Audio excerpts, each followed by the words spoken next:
No, hombres, falta mucho. ¿Y si no llego a jubilarme? Mijita, ¿y si sí llegas? En Costa Rica la expectativa de vida es alta. Es mejor actuar creyendo que sí podrás jubilarte y que vivirás muchos años y muy buenos. Vida Plena, operadora de pensiones, te acompaña en la formación de tu pensión complementaria para mejorar tus recursos en la jubilación. Vida Plena, comprometidos con el bienestar de tu futuro. No. Hola, muy buenas tardes, ¿qué tal? ¿Cómo están?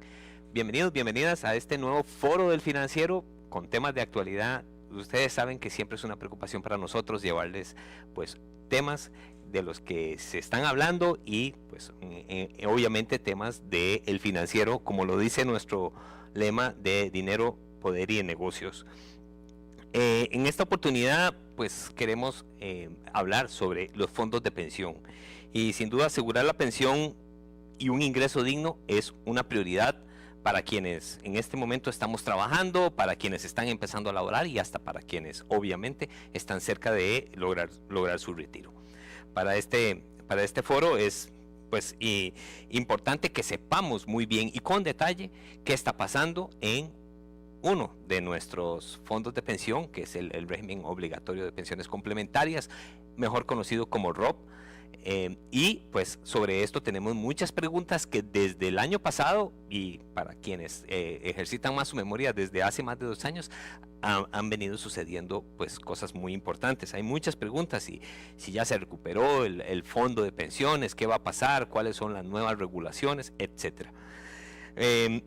Bueno, para este foro queremos darle un especial agradecimiento a la operadora Vida Plena por su patrocinio. En este conversatorio pues vamos a presentarles de una vez a nuestros participantes. Allá a mi izquierda, a la derecha de ustedes, doña Rocío Aguilar, quien es la superintendenta de pensiones. Tenemos a don Alejandro Solórzano, gerente general de Vida Plena, uno de los operadores en el mercado, y también como comentarista tenemos a don Edgar Robles, quien estuvo en la silla de la Superintendencia de Pensiones y pues en estos años se ha especializado como un analista económico y financiero, obviamente también en el tema de pensiones y bueno, muchos otros más. Bueno, para empezar, sin más preámbulo, vamos con la pregunta que planteaba al inicio. Tal vez voy a empezar por don Alejandro. ¿Qué ha pasado desde el momento más crítico que fue como a mediados del año pasado? Julio, agosto, septiembre, me ayuda a ubicarlo, don Alejandro. ¿Qué ha pasado con los rendimientos de los fondos de pensión? ¿Se recuperaron o no se recuperaron? Y luego podemos hablar de otra cosa, que son ya el activo, el patrimonio y las otras mediciones que hay. Muchísimas gracias y un saludo a todos ustedes, muy contento de participar junto a doña Rocío y a don Edgar de este foro. Con respecto a la pregunta, lo que tenemos que indicar es que ya los rendimientos para el caso del régimen obligatorio de pensiones se han normalizado y ya prácticamente que han alcanzado los valores, en el caso de Vida Plena, los valores históricos más altos desde prácticamente el mes de mayo. Para el mes de junio estamos seguros con los datos que tenemos y con los que hemos revisado que ya estamos por encima de los valores que habíamos reportado anteriormente. Esto lo que significa es que en nuestro caso, y creo que en el caso de toda la industria, ya los rendimientos se han recuperado y hemos pasado lo que fue estas situaciones que vimos durante el año pasado y hoy lo que tenemos más bien es un fondo que se ha normalizado en términos de su rendimiento. Y podríamos inclusive hablar un poquito, si les parece, de qué son las situaciones que han provocado justamente esta condición, y es que los mercados se han asimilado ya a situaciones que anteriormente se veían como excepcionales. En el caso de los mercados internacionales, cuando observamos los rendimientos de los fondos, de los principales ETFs, nos damos cuenta que ya se han normalizado, y si a eso le sumamos temas cambiarios en donde prácticamente de hace casi que 4 o 5 meses el tipo de cambio se mantiene muy estable, oscilando quizás 15 corones entre el mínimo y el máximo, pues esas condiciones que alteraron los mercados anteriormente ya se han corregido. Ya no las tenemos presentes. Y si a esto le ponemos que en el mercado local se ha producido un ajuste de tasas de interés por condiciones fiscales y mejoras de esas condiciones dentro del país, lo que estamos observando es que el mercado local también ha provocado que exista una recuperación de los recursos en donde están invertidos estos fondos, y eso se refleja justamente en lo que acabo de señalar, que el valor cuota de los recursos ya prácticamente es superior al que estábamos al principio de esta crisis, y podemos decir que estamos en un periodo ya de recuperación. La recuperación, doña Rocío. La misma pregunta para usted que está con el ojo puesto en las 6 operadoras y en muchos indicadores. ¿Estamos, podríamos decir, en una senda de recuperación? Sí, yo usaría más el concepto de una senda de recuperación, teniendo por supuesto claro que aún persisten una serie de tensiones. Tenemos una guerra, un conflicto Rusia-Ucrania que aún se mantiene, no se ha resuelto. Las tasas de interés internacionales se mantienen todavía altas, y en el caso nuestro, a pesar de que ha tenido algún nivel de reducción la tasa de política monetaria, tenemos un tipo de cambio todavía con un nivel de apreciación importante.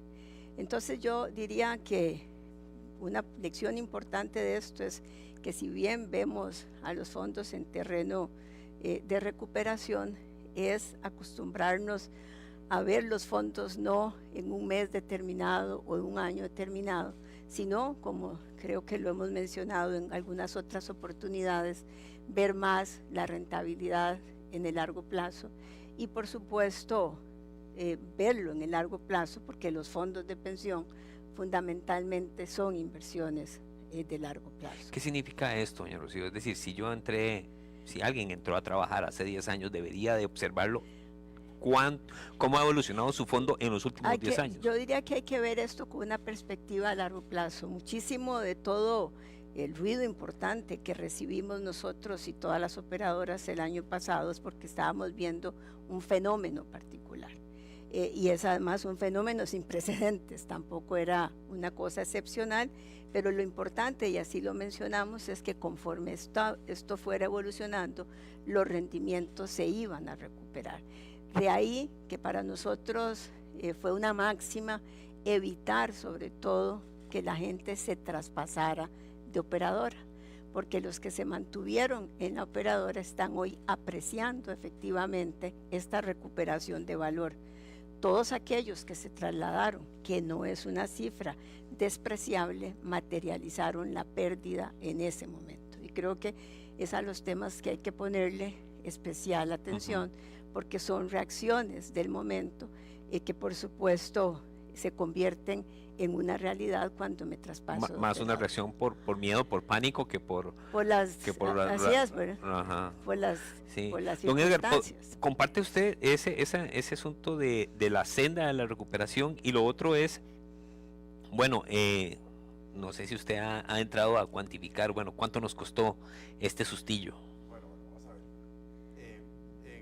En economía, generalmente, en estadística, hay un concepto que se llama reversión a la media. Eso quiere decir que cuando algo está muy por encima de la media, deberíamos esperar una caída hacia el promedio. Cuando está muy por debajo de la media, debería esperar un regreso a la media. Eso es lo que se da en mercados financieros y en materia de pensiones. Sabemos que estos sistemas de pensiones tienen como objetivo lograr una rentabilidad, aparte de la inflación, de 4% a lo largo del tiempo. Y así ha sido la experiencia de Costa Rica. Esta crisis que estamos superando no es la primera crisis que enfrentan los fondos de pensiones. La enfrentamos en la época del COVID, anteriormente en la época del 2008-2009 con la gran crisis financiera internacional. Antes de eso, mucho más pequeño porque los fondos eran pues menores. La gran diferencia que hace la crisis actual es que la gente ya ve un saldo importante en su cuenta y dice, bueno, aquí hay dinero. Y cuando ve en un estado de cuenta que hay una minusvalía importante, le causa una preocupación porque estoy perdiendo plata. Pero si realmente entendemos que eso es un producto de largo plazo y que lo que nos importa es el promedio de largo plazo, lo que deberíamos importar, lo que debería revisarse es esa rentabilidad de largo plazo. Si nos ubicamos en el peor momento de la crisis, bueno, en primer lugar, el valor cuota histórico más alto del sistema, el valor cuota es como se mide el valor de mi fondo, de mis participaciones dentro del fondo. El valor más alto de esos fondos se dio más o menos en las operadoras todas en el mes de mayo de 2022. El valor más bajo para todas las operadoras ocurrió como en octubre del 2022. ya para este mes de junio, casi todas las operadoras están reportando valoraciones similares o superiores a las que existían en mayo del 2022. Eso significa que ya se recuperaron todas las pérdidas de las personas que se mantuvieron durante todos estos 12 o más meses, 13 meses, en el fondo de pensiones. ¿Qué pasó con las personas que retiraron los dineros? Bueno, ellas sí sufrieron una parte de esa minusvalía, materializaron esa pérdida, o sea, la hicieron efectiva. Vendieron barato algo que habían comprado más caro. ¿Y quiénes fueron las personas que lograron retirar ese dinero? Bueno, ahí es donde, digamos, uno llega a darse cuenta de que el esfuerzo que se había hecho hace algunos años para evitar el retiro acelerado de los fondos era lo correcto. Porque en este país se aprobó una legislación para acelerar el retiro de los fondos, y esa gente que retiró aceleradamente los fondos fueron los que sufrieron más la pérdida. Ahorita vamos a hablar sobre eso. Antes de eso, hay que entender que las pérdidas de valoración ocurridas en ese periodo entre mayo del año pasado y octubre del año pasado ocurrieron por 3 fuentes. Porque los títulos emitidos en Costa Rica perdieron valor, porque los títulos emitidos en el extranjero perdieron valor, y por la apreciación cambiaria. Las 2 primeras fuentes ya se recuperaron y superaron, digamos, las pérdidas de valor que tuvieron. Ya los títulos en colones valen más, por lo que decía don Alejandro, relacionado con la mejora en la calidad crediticia del país, etcétera, y el mejor manejo de la deuda pública. Los títulos internacionales ya se recuperaron por la dinámica de los mercados internacionales, especialmente la alta tecnología, ya superó esos niveles malos que tenía del año pasado. Lo que persiste, como decía señor Rocío, es el tipo de cambio. ¿Cuánto afectó? Depende del porcentaje que cada operadora tiene en moneda extranjera. Pero está claro que ese efecto del tipo de cambio se va a ir diluyendo en el tiempo. Se diluye en el tiempo, porque lo que me reportó negativo, cuando bajaba, ya se detuvo. Ya, digamos, ya dejó de sangrar. Ahora lo que requerimos es que se devuelva. ¿Y cómo se devuelve? Bueno, conforme las tasas de interés se vayan ajustando a la baja, yo quito el incentivo para que sigan llegando dólares al país, que eso es lo que causa, digamos, el incremento en tasas. El incremento de tasas en colones incentiva para que inversionistas extranjeros traigan dólares a Costa Rica para invertirlos en colones. Bajo las tasas y se revierte ese movimiento, y debería el tipo de cambio ubicarse en un nivel más razonable, que no es 540 colones, y que no sabemos cuánto es, pero puede ser, no sé, cercano a 570 o 600.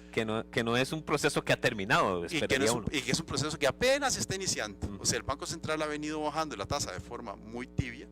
Conforme esa tasa se ajuste más a las condiciones internacionales, conforme se vayan favoreciendo, como decía el Rocío, y a las condiciones locales, pues vamos a observar una mejora en la rentabilidad en los fondos de pensiones. Nada más permítame terminar con lo siguiente: ese efecto cambiario se genera o se reporta como una pérdida para los fondos, porque la rentabilidad está expresada en colones, obviamente. Los recursos se ahorran en colones. Pero si yo hubiera sacado la rentabilidad en dólares, la rentabilidad hubiera sido 25% de los fondos de pensiones en dólares, porque el dólar ahora vale menos. Sí. Bueno, lo que me interesa son los colones detrás de eso. Pero ahí va a estar más o menos la explicación de qué es lo que ha venido sucediendo. 2 de las 3 fuentes que me causaban pérdidas se recuperaron, la tercera persiste, pero conforme vaya mejorando las circunstancias económicas del país, se esperaría que haya una reversión al promedio. Rescato de esto que el proceso no ha terminado y que debemos estar listos para que sepamos que el proceso no ha terminado. Creo que todos los que estamos aquí estamos pensando en que el Banco Central no ha finalizado su proceso de descenso de tasa de política monetaria. A algunos les gusta más rápido, a otros están de acuerdo. En fin, es un debate abierto, creo que en el país. Lo cierto es que las pérdidas que se han reportado ya se recuperaron. Ya se recuperaron. Y el consejo que se ha dado siempre es mantener la calma, ver esto como un producto a largo plazo. Las personas que mantuvieron la calma recuperaron todas las pérdidas que tuvieron. Ok, doña Rocío y don Alejandro, aquí hay una reflexión que creo que le hicimos incluso hace un año, y es, bueno, el costarricense, me atrevo a generalizar, que pues es muy conservador en sus temas de ahorro, ¿verdad? Son pocos los que se atreven a un poco más, pero caramba, ¿cómo no asustarse cuando uno ve que el fondo de pensión no es que está rindiendo menos, es que el principal se está achicando?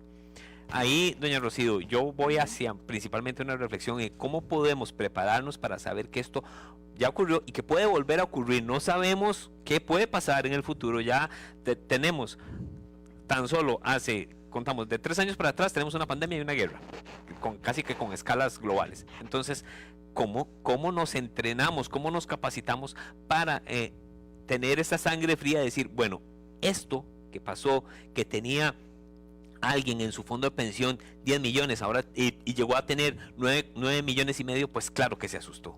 ¿Cómo nos entrenamos para eso? Sí, yo creo que una lección de este proceso, y sobre todo que fue tan profundo, tiene que ver con la poca inversión en comunicación y en educación financiera que ha habido en el sector. Hoy precisamente recibí el resultado de una encuesta que se hizo sobre el proceso de comunicación de los gestores en general y en los diferentes regímenes, y básicamente las personas que tienen un nivel de contacto es porque les llega un estado de cuenta, y un estado de cuenta que me parece que tiene que ser sujeto a muchísimo más mejora, y es un tema que también estamos trabajando.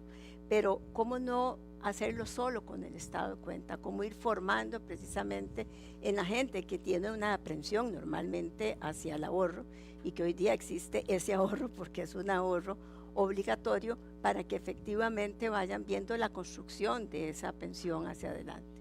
Y creo que, dado que son fenómenos que van a seguir siendo recurrentes, el trabajo en comunicación, en relación con los afiliados y los pensionados, es un trabajo muy importante. Por eso es que tal vez yo toqué el tema de la libre transferencia, porque la libre transferencia normalmente además es alimentada por el mismo mercado.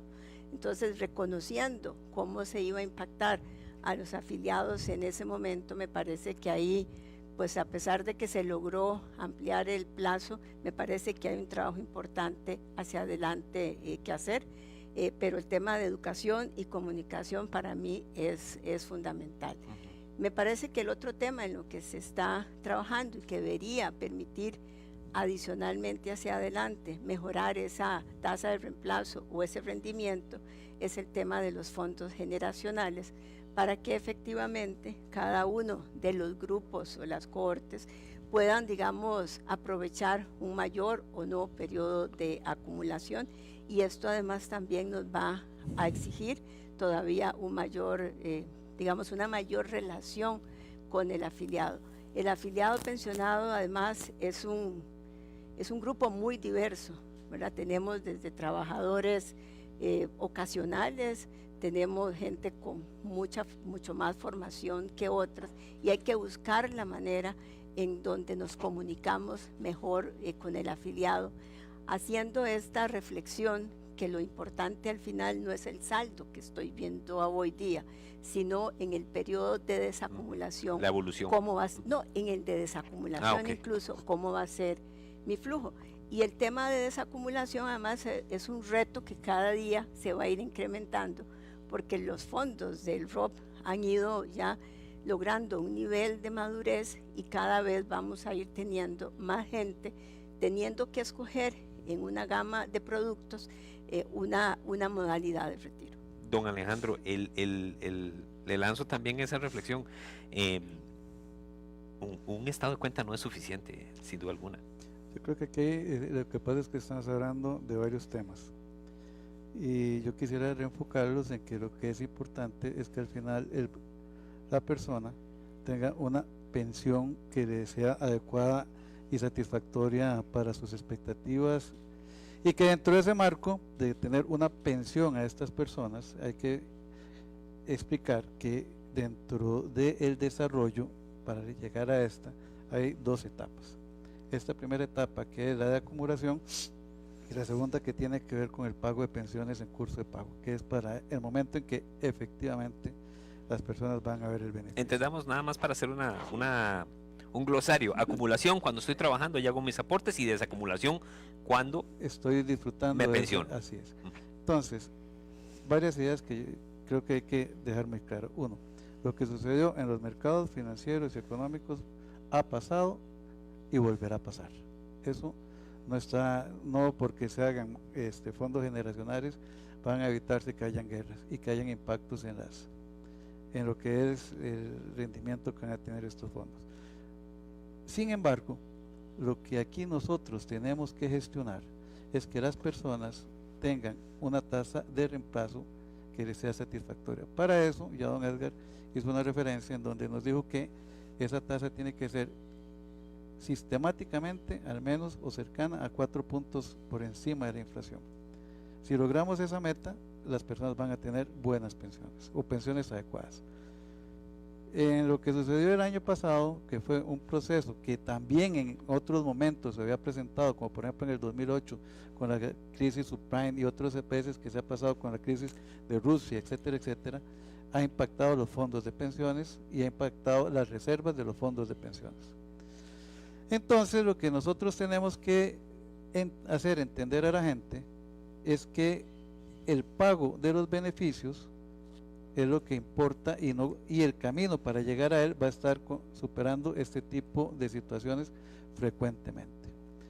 Dicho esto, hay una situación también que a mí me parece que es muy importante, ¿verdad? Y que la otra vez también lo mencioné. Yo siempre he visto esto como un tema de seguridad social, es decir, como un tema de pensiones. Y no me gusta mucho cuando el tema se plantea únicamente, que es importante también y que es fundamental, como que fuera un tema financiero y básicamente financiero. Tiene mucho de eso, pero no es el fondo de eso. El fondo es que las personas tengan una buena tasa de reemplazo. Dicho esto, y ligándolo con las otras participaciones, yo sí creo que hay cosas que son lecciones aprendidas. Por ejemplo, el tema de, en época de crisis, fomentar el retiro, el uso rápido de los activos por parte de los pensionados es un error, porque justamente lo que está haciendo es provocando que materialicen una pérdida. Eso yo creo que es un tema que tenemos que reflexionar. Los retiros acelerados no me parece que sean en épocas de crisis las mejores respuestas para evitar que las personas materialicen una pérdida. El tema de la libre transferencia yo creo que es un tema que la industria sí tiene que tratar. Nosotros siempre hemos creído que la libre transferencia en estos casos es, por la dinámica que tiene, uno de los costos principales que tenemos las operadoras de pensiones. Un costo que más bien debería dedicarse a la educación y no a la generación de pagos de comisiones o lo que corresponda. Ya cada operadora tendrá su estrategia para poderse mantener en el mercado. Es decir, que la libre transferencia forma parte de algo que es casi que implícito a este modelo de negocio y está obligando el desvío de recursos que deberían ser utilizados para un fin de capacitación en un fin de mantenimiento defensivo prácticamente en esta cuestión. En eso yo creo que ninguna operadora se sentiría incómoda si ese tema se trajera a la mesa, se discutiera cuáles son las opciones que se han presentado para regular esto. De hecho, en el pasado han existido opciones que se han implementado y que han disminuido ese tema y han permitido a las operadoras utilizar recursos para otro tipo de actividades como lo que son la educación. En el tiempo de que don Edgar aquí como superintendente se modificaron los que fueron los esquemas de afiliación automática, se privilegió que fuera en la operadora de origen y eso lo que hizo es que prácticamente no existiera ningún traslado que no fuera aquellos que realmente quisieran hacer las personas. Con esto lo que trato de señalar claramente es que hay una correlación entre la normativa y el número de traslados que vamos a tener, o sea que ese tema se puede regular y se puede llegar a tener ese objetivo cumplido y a su vez usar esos recursos para lo que es la educación. Sin limitar el libre tránsito. No significa que exista una limitación a la libertad. Te agregaría algo. Al fin y al cabo, a mí me parece que uno no debería limitar la libre transferencia y siempre hacerla de la forma, digamos, más cómoda para los afiliados. Me parece que el incentivo que alimentó este aumento de libre transferencia está en los sistemas de compensación de los ¿cómo se llaman los muchachos? Los representantes, los ejecutivos que le vendían o lo llamaban a uno para ahí es donde me parece que sin quitarle opciones al afiliado, donde hay que poner una especial atención es en el mecanismo de compensación de los promotores, porque los promotores, buena parte de su ingreso la van a tener obviamente por lo que captan de clientes, usemos ese concepto. Y entonces, en la medida en que yo capte más clientes, pues por supuesto va a tener una mayor compensación. Y creo que, por supuesto que se puede hablar siempre de mejorar los mecanismos de libre transferencia, pero si no le entramos a eso, siempre va a existir un monto importante. 200,000 libres transferencias se hicieron en este año, no son despreciables, ¿verdad? Y esto que en algún momento empezó a ampliarse el periodo en que se podía ejecutar la libre transferencia. Si me permite, quiero usar un dato que fue en el 2008 al 2012. Costa Rica se ubicó entre los países que tenían las tasas de transferencias más altas de todo el mundo. De hecho, en esos momentos la tasa de libre transferencia fue cercana a un 13%. Lo que sucede es que ahora esa tasa se mantiene y por los saldos que manejan, que ya son mayores, los montos que se transfieren son mucho mayores. Entonces, al final de cuentas, lo que tenemos que educar nosotros es a las personas para que hagan un ejercicio racional de su libertad, porque nadie está pensando en que esto hay que limitar la libertad de escogencia, sino más bien que tenga los insumos correctos para decidir, y eso significa que tenga toda la información para que pueda tomar una decisión informada. También yo creo que aquí hay que manejar el tema de que no todas las personas van a tener la misma formación, y con esto no quiero sonar más que realista, para tomar decisiones con respecto a algo tan delicado como es el tema de su jubilación, porque aquí hay responsabilidades sociales que el país tiene que satisfacer, porque lo que menos deseamos todos es que las personas en su etapa de jubilación se vean perjudicados, sino que más bien nuestra obligación es actuar como buenos padres de familia para que las personas tengan la mejor jubilación. Ahí hay un asunto interesante, ¿verdad? Que por eso que está diciendo usted y lo que dijo antes de que es un asunto de seguridad social, sin duda alguna esto trasciende a operadores de pensiones y a SUPEN. Sí. Indudablemente, ¿verdad? Es un asunto nacional. Sí, y sobre todo con la cantidad de plata que hay. ¿Cuánto manejamos ahora, doña Rocío? ¿Cuánto del PIB? Es como el 25% del PIB, más o menos. Pero vamos a ver una cosa, nada más una aclaración. La cifra que di yo no era sobre saldos, era el número de transferencias. Okay. Que 200,000 transferencias es para un grupo activo de 1 millón y resto de aportantes. Un asunto metodológico nada más. En este momento, ¿cómo deberíamos de poner atención a las transferencias? ¿Por el saldo o por la cantidad de movimientos realizados? Yo diría que las dos cosas son importantes. Porque no solo es el tema del saldo, es la cantidad de personas, porque para cada persona ese saldo es importante, no es para la operadora o el sistema. Entonces, cada persona, no importa su saldo y su tamaño, es la que viene a sufrir un menoscabo en su pensión futura. Y no olvidar, y efectivamente, que el ROP no es ni más ni menos que un pilar adicional de un sistema de pensiones, ¿verdad? Que creo que es lo que se va a tocar ahora en la segunda parte, en donde el país, me parece, goza el privilegio de tener un sistema multipilar que abonó en este segundo pilar sin haber, digamos, destruido el primer pilar, y que además tenemos un pilar complementario, voluntario, que me parece que requiere todavía de muchísimo más explotación. Don Edgar, y termino con don Alejandro este tema para pasar a otro tema. Nada más le planteo una observación interesante. La libre transferencia es un fenómeno exclusivamente del ROP, bueno, y el FCL. Sí. Pero en los voluntarios no hay problema de libre transferencia. Porque en los fondos voluntarios la gente se comporta diferente. Y mucho tiene que ver con el tipo de personas que ahorran en los fondos voluntarios versus los que ahorran en los fondos obligatorios. Usted no ve esos problemas de libre transferencia en los fondos voluntarios, y a eso se le añade un tema Pero adicional. En los fondos voluntarios no es que pueden poner más limitaciones. No, opera exactamente igual, pero a eso se le añade una dificultad adicional, y es que la información sobre los afiliados, en dónde están y qué salarios tienen, etcétera, es casi de uso público, ¿verdad?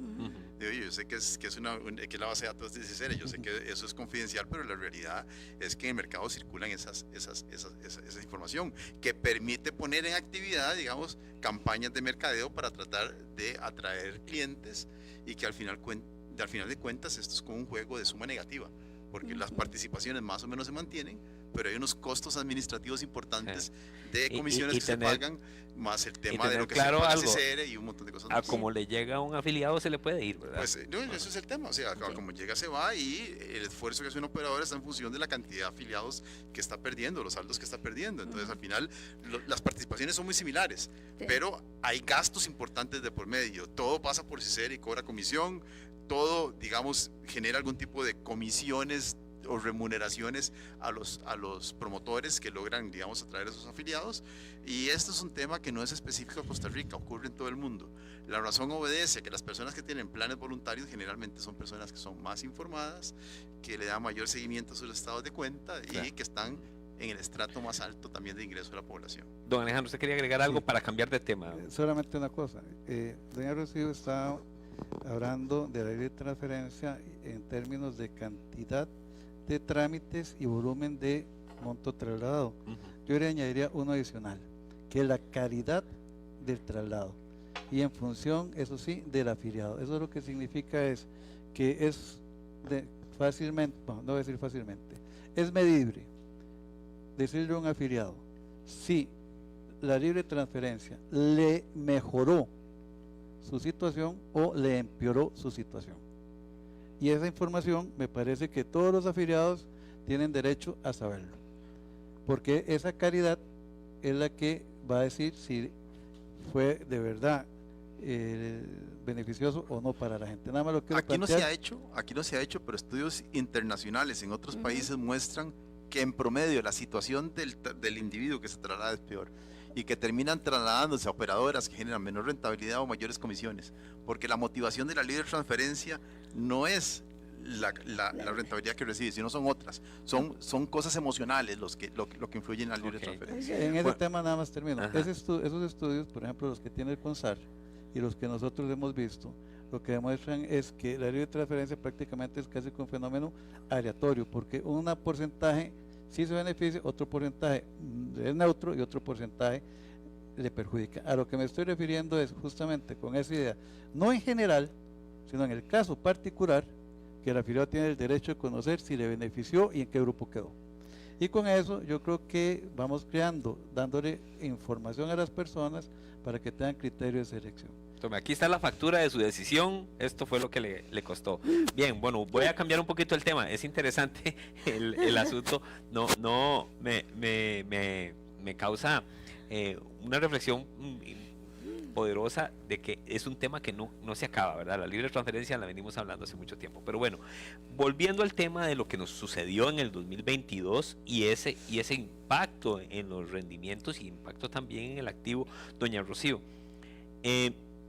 Para alguien que se pensionó en la peor fecha, ¿verdad? Porque le tocaba y tal vez con absoluta y toda la razón no iba a trazar su pensión, ¿verdad? Porque tal vez la había estado esperando y además hubo un cambio en el IBM que tal vez le motivó a que no esperara más.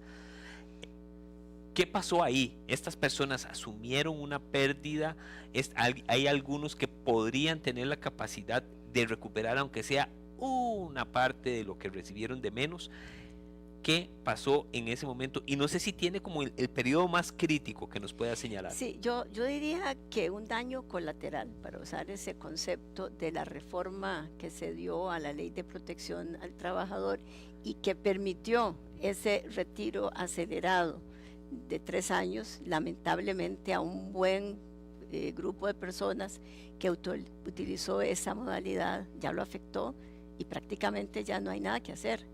Ya liquidó su saldo, ya no hay un momento de recuperación para ese grupo.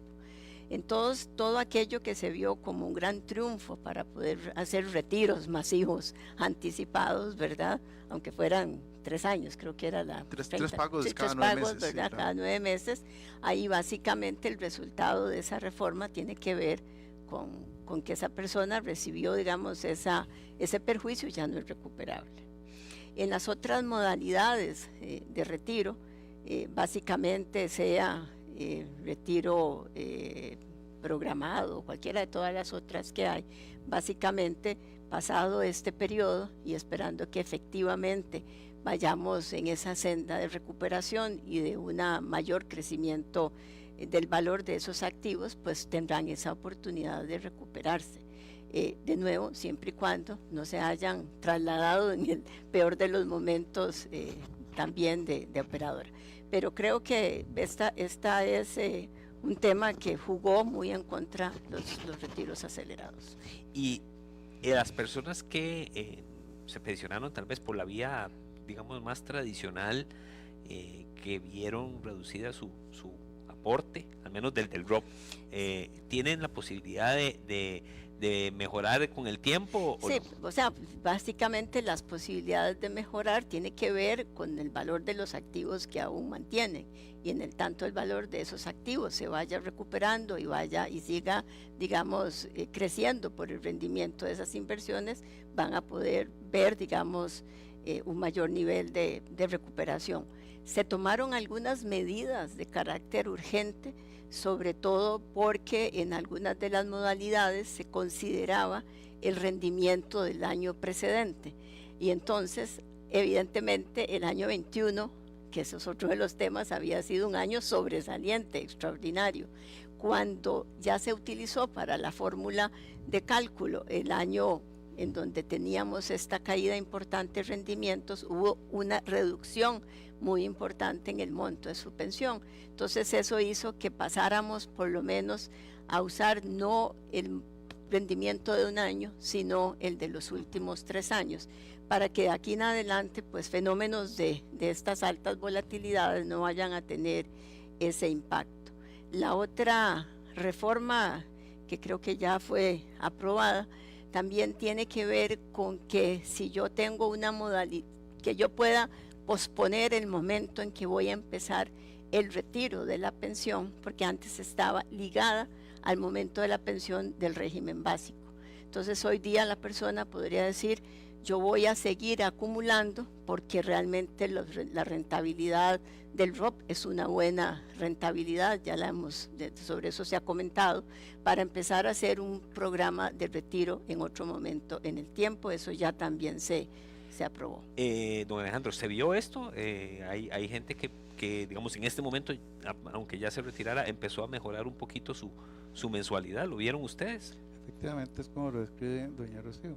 Aquí lo que hay que volver a separar es que, como existieron diferentes modalidades de retiro, aquellas personas que hicieron retiros más rápidos, más acelerados, que involucraron su patrimonio, o sea, son los que tienen hoy la situación de pagaron la factura más pagaron la factura porque materializaron las pérdidas. Pero las otras modalidades de retiro, como por ejemplo fue la renta permanente, que en donde lo que se mantiene es el mismo capital jubilatorio, porque los beneficios se calculan sobre las rentabilidades, sobre los rendimientos, estas personas pues prácticamente ya hoy tienen el mismo monto de antes de la crisis, con expectativas de volver a la normalidad, de volver en prácticamente, yo soy más optimista en esto, creo que ya se van a estar y viendo. pueden recibir un aporte mayor. Van a estar viendo, y lo voy a justificar y me lo voy a fundamentar, porque en este tema lo que tiene mucho impacto en el mercado local son las ganancias de capital,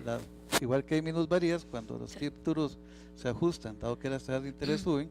Cuando las tasas de interés se ajustan hacia la baja, se produce el efecto contrario, que es lo que genera el retorno al promedio, y hoy estamos en una condición en donde las tasas de interés están tendiendo en el mercado local a la baja, salvo, aquí hay que ser claro, una parte que a mí sí me preocupa, y es que yo lo que he notado es que las curvas de rendimiento prácticamente no existen. Hoy los rendimientos de corto plazo, la tasa de política monetaria está en un 7% y los instrumentos de largo plazo están con rendimientos de un 8 o por ahí, ¿verdad? O sea, esa condición tiene que ajustarse aquí localmente, esa tasa yo esperaría que se ajuste, igual que también en el caso de los mercados internacionales, los tesoros de Estados Unidos, la tasa de corto plazo está en un 5% y la de largo plazo en un 3%. Entonces, esos ajustes lo que van a hacer es producir ganancias de capital en los plazos que se estén haciendo. Si uno esperaría que esos plazos se den durante el año, pues va a ser durante este año que vamos a estar registrando, igual que se registraron las minusvalías, esas plusvalías. Esa es una noticia que la gente tiene que tener muy presente, porque es algo excepcional. Después volveremos a gestionar los fondos en una normalidad en donde esas variaciones no van a hacer esas volatilidades tan altas que hemos tenido en el Sí. mercado en el mediano plazo. Don Edgar, no todo está perdido entonces para quienes se pensionaron.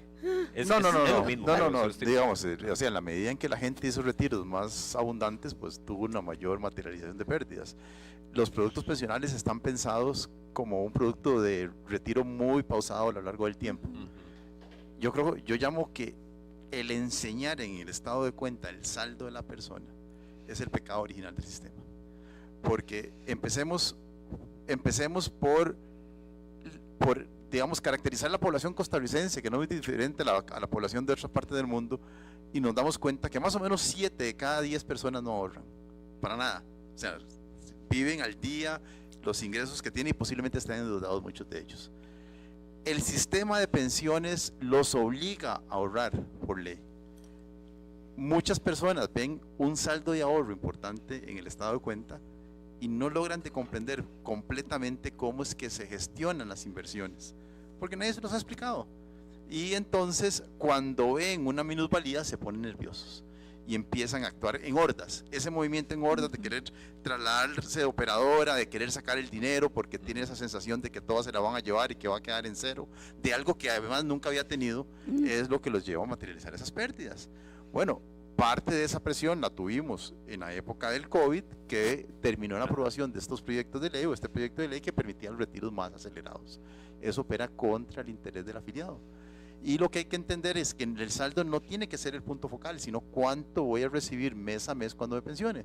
Le pongo el caso, o le ejemplifico con el caso de la caja. Usted en la caja no sabe cuánto tiene ahorrado.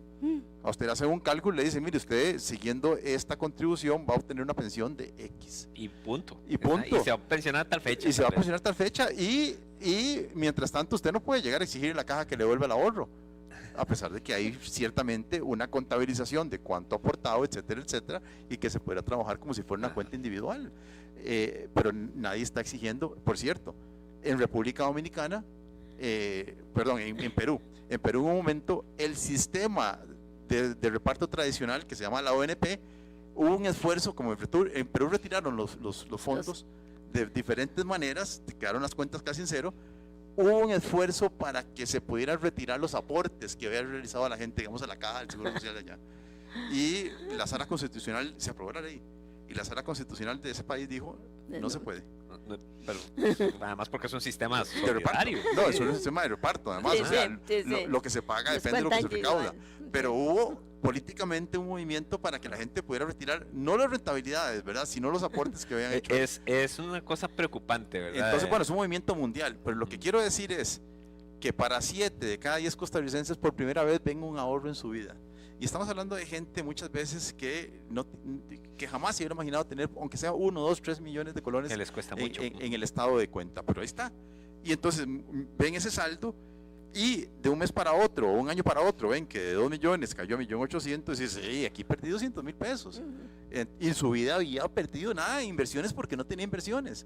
Entonces se preocupan y empieza a recibir retroalimentación negativa de personas que incluso son enemigos declarados de un sistema de ahorro individual y entran en esa dinámica en donde persiste en el inconsciente o consciente colectivo la idea de que ahorrar en las operadoras es el peor negocio del mundo. Sí, sí, le hacen caso a noticias en WhatsApp o, De lo que, bueno, en o TikTok. lo que le Entonces, dicen en entonces, Dave, resulta que cuando vemos ahora que ya todo empieza a corregirse, porque sabemos que se iba a corregir, Ajá. lo que no sabemos es cuándo. O sea, Sí. yo no puedo predecir el futuro, pero si las cosas siguen como parecen que van a seguir, el 2023 va a ser un año muy bueno para pensiones y el 2024 va a ser todavía mejor, porque es el momento en donde en Estados Unidos empiezan a bajar las tasas y se empiezan a dar estas plusvalías. Sí, pero como que dijo estamos Alejandro, yo creo que apuntó claramente, va a pasar, ¿verdad? En algún momento va a Pero pasar. eventualmente va a haber otra Quiero- guerra, va a haber otra crisis Ajá. y hay que entender cómo es que funciona el sistema para guardar la calma y tomar decisiones informadas y basadas en mi mejor interés. Mi mejor interés es cuánto voy a recibir. ¿Cuánto mes voy a mes. recibir? No cuando me fijarme en el pensione? saldo no me dice nada. A mí lo que me dice es cuánto voy a recibir a la hora de pensión. Ujú. Entonces, a nivel internacional sí hay un movimiento por tratar de ir variando los estados los estados de cuenta para que muestren una estimación de cuánto sería su pensión si las cosas continúan aportándose como vienen aportando. Bien, parece mentira, pero ya tenemos pocos minutos, 4, 3 minutos, 1 minuto, me dicen, doña Rocío, una pregunta final. ¿Cuál es el estado de la regulación de fondos generacionales que usted nos había anunciado y que es parte, y digo en mayúsculas, parte de la solución a este tipo de cosas y que nos pueden dar un poquito más de tranquilidad? Un poquito, y creo que son Sí, cosas que sean más que variadas. tranquilidad es realmente cómo mejorar la tasa de retorno, creo que es la tasa de reemplazo. Básicamente en fondos generacionales estamos listos para iniciar en el segundo semestre del 2024 ya la operación de fondos generacionales. Hemos tenido un conjunto importante de sesiones con la industria y básicamente está diseñado para hacer 4 cohortes, ¿verdad? Una en un extremo donde estarían los pensionados y los por pensionar en los siguientes creo que 5 años y las otras 3 pues conforme la década de nacimiento. Esto ya está prácticamente listo. Ya el CONACYF aprobó, digamos, lo que es el marco conceptual y ya lo que hay que entrar es en la etapa fina de la regulación y que las operadoras cuenten con un periodo suficiente para hacer todos los ajustes tecnológicos, entre otras que requieren. Creo que han estado incluso ustedes hasta haciendo pruebas o proyectando cosas dentro de las mismas operadoras, don Alejandro. Efectivamente, porque aquí el tema pasa por cuestiones bastante operativas. Ajá.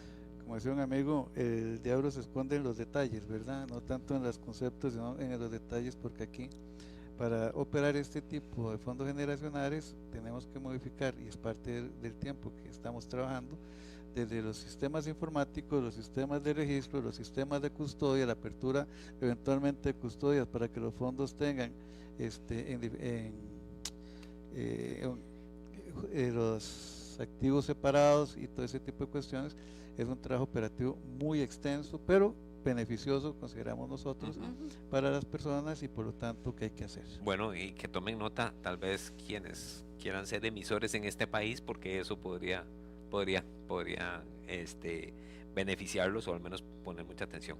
Bueno, el tiempo nos ha ganado. Yo les agradezco muchísimo la presencia y pues la participación ha sido esclarecedora.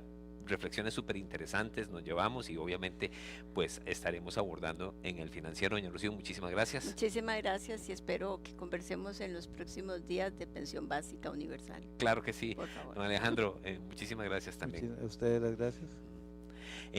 Don Edgar, muy amable por acompañarnos. Un gusto, siempre un placer. Bueno, este foro no termina aquí, vamos a una segunda parte. Les adelanto que va a estar con nosotros el especialista demógrafo don Luis Rosero y también el presidente de la Asociación de Operadoras de Pensiones y gerente general de Popular Pensiones, don Roger Porras, para hablar sobre la sostenibilidad de este régimen y bueno, como ya lo vimos, apuntar hacia cuánto voy a tener cuánto vamos a tener cuando nos pensionemos, algo que sin duda alguna tenemos que ponerle mucha atención. Nos vamos a separar unos pocos minutos, pero ya casi regresamos con la segunda parte de este foro de pensiones. No, hombres, falta mucho. ¿Y si no llego a jubilarme? Mijita, ¿y si llegas? En Costa Rica la expectativa de vida es alta. Es mejor actuar creyendo que sí podrás jubilarte y que vivirás muchos años y muy buenos. Vida Plena, operadora de pensiones, te acompaña en la formación de tu pensión complementaria para mejorar tus recursos en la jubilación. Vida Plena, comprometidos con el bienestar de tu futuro. No, hombres, falta mucho. ¿Y si no llego a jubilarme? Mijita, ¿y si llegas? En Costa Rica la expectativa de vida es alta. Es mejor actuar creyendo que sí podrás jubilarte y que vivirás muchos años y muy buenos. Vida Plena, operadora de pensiones, te acompaña en la formación de tu pensión complementaria para mejorar tus recursos en la jubilación. Vida Plena, comprometidos con el bienestar de tu futuro. No, hombres, falta mucho. ¿Y si no llego a jubilarme? Mijita, ¿y si llegas? En Costa Rica la expectativa de vida es alta. Es mejor actuar creyendo que sí podrás jubilarte y que vivirás muchos años y muy buenos. Vida Plena, operadora de pensiones, te acompaña en la formación de tu pensión complementaria para mejorar tus recursos en la jubilación. Vida Plena, comprometidos con el bienestar de tu futuro.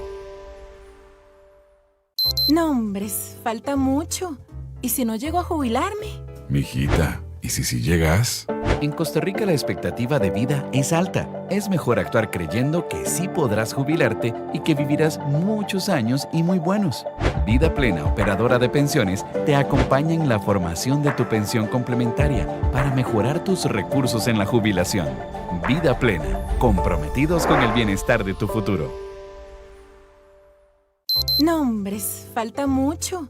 ¿Y si no llego a jubilarme? Mijita, ¿y si llegas? En Costa Rica la expectativa de vida es alta. Es mejor actuar creyendo que sí podrás jubilarte y que vivirás muchos años y muy buenos. Vida Plena, operadora de pensiones, te acompaña en la formación de tu pensión complementaria para mejorar tus recursos en la jubilación. Vida Plena, comprometidos con el bienestar de tu futuro. No, hombres, falta mucho. ¿Y si no llego a jubilarme? Mijita, ¿y si llegas? En Costa Rica la expectativa de vida es alta. Es mejor actuar creyendo que sí podrás jubilarte y que vivirás muchos años y muy buenos. Vida Plena, operadora de pensiones, te acompaña en la formación de tu pensión complementaria para mejorar tus recursos en la jubilación. Vida Plena, comprometidos con el bienestar de tu futuro. No, hombres, falta mucho. ¿Y si no llego a jubilarme? Mijita, ¿y si llegas? En Costa Rica la expectativa de vida es alta. Es mejor actuar creyendo que sí podrás jubilarte y que vivirás muchos años y muy buenos. Vida Plena, operadora de pensiones, te acompaña en la formación de tu pensión complementaria para mejorar tus recursos en la jubilación. Vida Plena, comprometidos con el bienestar de tu futuro. No, hombres, falta mucho. ¿Y si no llego a jubilarme? Mijita, ¿y si llegas? En Costa Rica la expectativa de vida es alta. Es mejor actuar creyendo que sí podrás jubilarte y que vivirás muchos años y muy buenos. Vida Plena, operadora de pensiones, te acompaña en la formación de tu pensión complementaria para mejorar tus recursos en la jubilación. Vida Plena, comprometidos con el bienestar de tu futuro. No, hombres, falta mucho. ¿Y si no llego a jubilarme? Mijita, ¿y si llegas?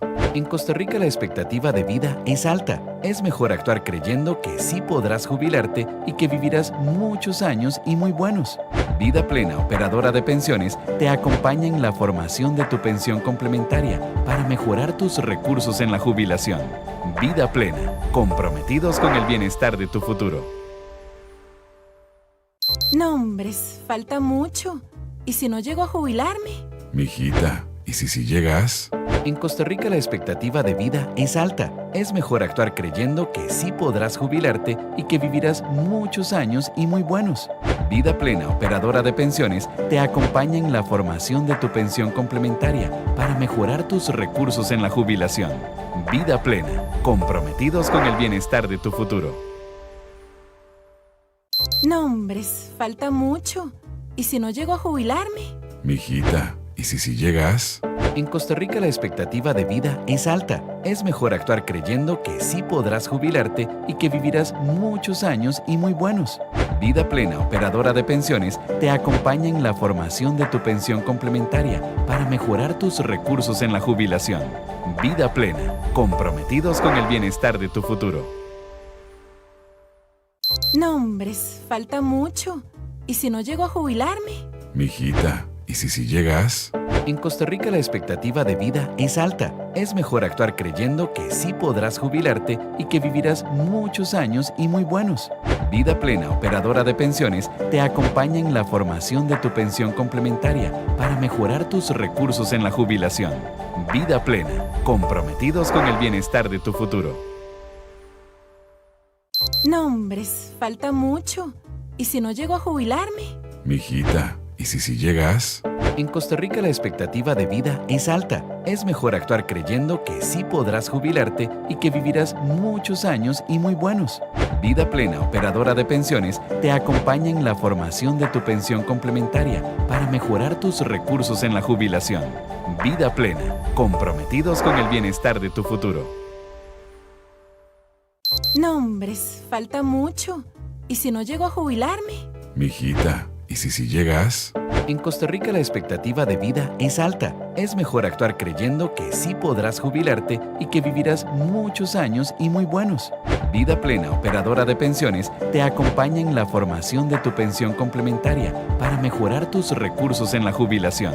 Vida Plena, comprometidos con el bienestar de tu futuro. No, hombres, falta mucho. ¿Y si no llego a jubilarme? Mijita, ¿y si llegas?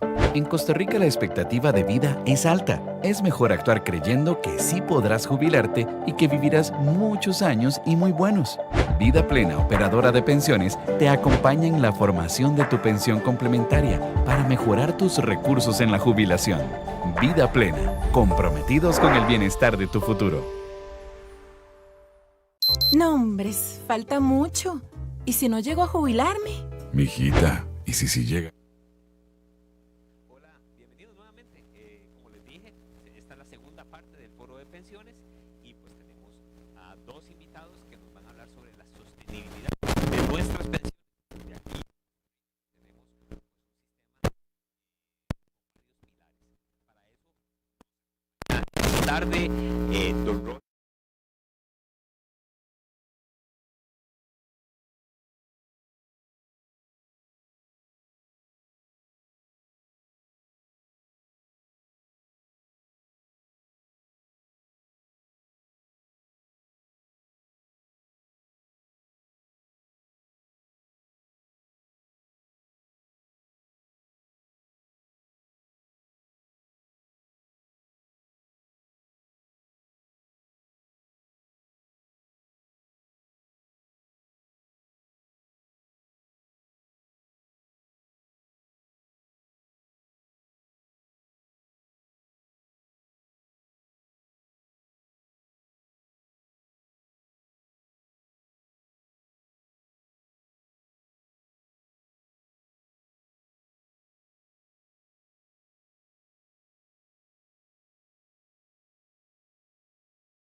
Hola, ¿qué tal? Bueno, bienvenidos y bienvenidas nuevamente. Como les comentaba hace un momento, estamos en la segunda parte del foro de pensiones y ahora vamos a hablar de la sostenibilidad de nuestro sistema de pensiones y de pues nuestros planes. Recordemos que en Costa Rica existen varios pilares para las personas trabajadoras y para hablar de eso me acompañan hoy dos especialistas.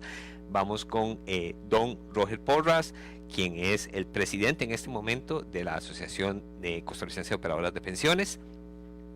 Y también tenemos la compañía del especialista y demógrafo, don Luis Rosero, quien nos va a explicar sobre el comportamiento del crecimiento poblacional y demás, y sobre su relación con los fondos de pensiones. Vamos con unas presentaciones primero, pero antes quiero saludarlos. Don Roger, buenas tardes, bienvenido. Buenas tardes, muchísimas gracias por la invitación y para mí es un placer estar aquí y estar a la par de don Luis, es un orgullo, entonces muchísimas gracias. Don Luis, lo mismo digo, muchas gracias por dedicarnos su tiempo y por compartir con nosotros esta tarde para educarnos un poquito más sobre lo que está pasando con la población costarricense. Sí, no, muchas gracias por la oportunidad. No hay muchas oportunidades de hablar de demografía, así es que gracias. Claro, bueno, vamos a empezar entonces con le voy a ceder la palabra a don Luis Rosero, quien tiene una breve presentación que nos va a explicar sobre el comportamiento de la población y sobre su relación con las pensiones. Sí, vamos a pasar la presentación, la siguiente por favor. Vamos a hablar de que hay dos conceptos del envejecimiento, ¿verdad? porque la presentación iba a ser sobre envejecimiento y pensiones. Entonces, hay dos tipos de envejecimiento, la siguiente diapositiva. Por un lado está el concepto del envejecimiento biológico, ¿no?, que es la vulnerabilidad a enfermedades y a la muerte que progresa con la edad de las personas, como ven ustedes en la gráfica, en la gráfica de la izquierda, ¿verdad? Ajá. También hay una progresión de discapacidad. Esas curvas son del porcentaje de personas con discapacidad funcional, cognitiva, muscular, a través de las edades. Entonces, este es el envejecimiento biológico. Este envejecimiento es lo que hace necesario que haya un sistema de pensiones, porque lo que muestra es que llega un punto en que la gran mayoría de personas, o un grupo importante de personas, ya no pueden funcionar, ya no pueden seguir generando ingreso laboral. Entonces, la razón de ser de las pensiones se origina aquí, y también el envejecimiento biológico establece la edad del retiro, ¿verdad? La edad del retiro aquí en Costa Rica ha estado en 60, 65 años desde que se creó el sistema, ¿verdad? Casi 100 años. No se sabe bien por qué se puso esa edad. Quizás porque la esperanza de vida ahí en los años 40 del siglo pasado era 60 años. Pero la esperanza de la edad de retiro es 65, y como se puede ver en esa gráfica, a esa edad, a los 65 años de edad, menos del 5% de la población sufre de alguna de esas discapacidades, funcional, cognitiva, muscular, en las condiciones de ahora, ¿verdad? Quizás en los años 50 ese porcentaje era mucho más alto. Entonces, el envejecimiento biológico es importante para determinar la edad del retiro. El envejecimiento demográfico es una bestia completamente diferente, que no tiene casi nada que ver con el envejecimiento biológico. Lo único que los relaciona a los dos es que el envejecimiento biológico le dice a qué edad hacemos el corte para decir estas son personas adultas mayores, viejos se decía antes, y estos no son adultos mayores. Aquí se usan los 65 años de edad. Pero aparte de eso no hay relación con el envejecimiento biológico. El envejecimiento demográfico es el aumento de la proporción de personas adultas mayores en la población, que como ustedes ven en la gráfica de la derecha, se ha estado dando en Costa Rica desde hace varias décadas, ¿verdad? La gráfica cubre 100 años, de 1975 al 2075. Ha aumentado la proporción de adultos mayores de 4% hace 50 años al 10% de ahora, ¿verdad? Y esto se va a acelerar y mucho. Eso estaba viendo en la gráfica, que va casi que vertical. Sí, se va a acelerar muchísimo, ya vamos a ver por qué. Y es posible que dentro de 50 años estemos con el 43% de la población adulta mayor, mayores de 65 años. ¿Dentro de cuántos años, perdón? De 50 años, en el 2075. Si la fecundidad se da una ultra baja fecundidad que llamamos, de 1,3 hijos. Si la fecundidad se estabiliza en 2 hijos, entonces llegaríamos a un 35% de población adulta mayor dentro de 50 años. Entonces, envejecimiento biológico, envejecimiento demográfico. La siguiente. Para las pensiones de capitalización como el ROP, el envejecimiento demográfico no les hace mella en absoluto. Son inmunes a ese problema o a esa situación, ¿verdad? Más bien pueden beneficiarse de lo que llamamos el segundo bono demográfico, que es cuando en la población hay una gran cantidad de adultos mayores, y como los adultos mayores son los que tienen ahorritos y tienen activos, entonces en esa población también hay una gran cantidad de ahorro, inversión, y se puede mejorar la productividad de los trabajadores y mejorar el crecimiento económico. Segundo bono demográfico. El único efecto que hay del envejecimiento sobre las pensiones de capitalización es en la definición de edad al retiro, ¿verdad? Porque ello establece cuántos años de la vida que a uno le toca vivir va a aportar y cuántos años va a recibir la pensión, ¿verdad? Ahora, los años que le resta por vivir, si es algo que está cambiando, como como se ve en el gráfico de la derecha, está aumentando.